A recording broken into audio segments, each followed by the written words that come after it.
So what I would say is I'd say that before you even map out your future, right, of what you're looking at achieving or setting out to achieve, you've got to get clear on what you value most, because that's where it's going to drive you from within.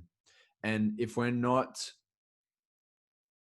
truly aligning with what we value most, and your values are usually the void that you want to fill in your life, it's like the thing that you want to keep growing in and expanding in. If you're not filling your day with that, you're not going to feel fulfilled.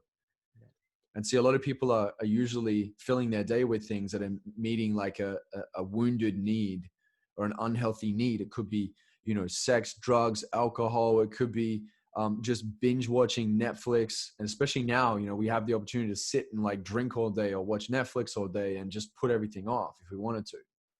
And see, a lot of people use it as a crutch because that's filling a need, tricking them into thinking that they're doing some form of work or numbing the pain.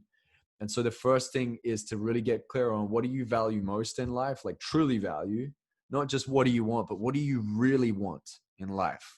Writing it out, getting clear on it, and committing through your habits in your day to start focusing on that. Start getting mentors, start learning about how to expand in those areas of your life and filling your day with that.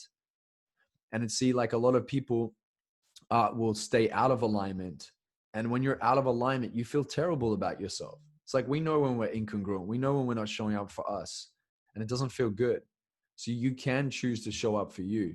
And I want to use this analogy before we go. I wanted to really paint this picture clearly.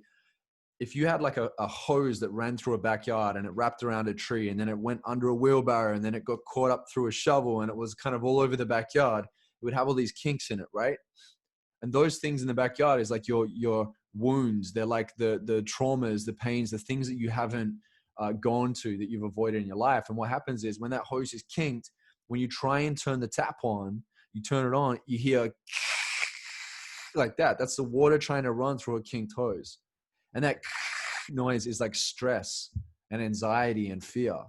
Now, when we unkink the hose and we get real about the things we need to face and nurture the wounds and go there and heal, they unkink the hose. And as your water's running through it, it's more fluent, right? There's more flow in your life, and life becomes easier. I'm not saying it's perfect without its challenges. I want challenges because they're wrapped in gifts, but ultimately it becomes lighter, and that's how life should be when you've got your life in order and you have flow.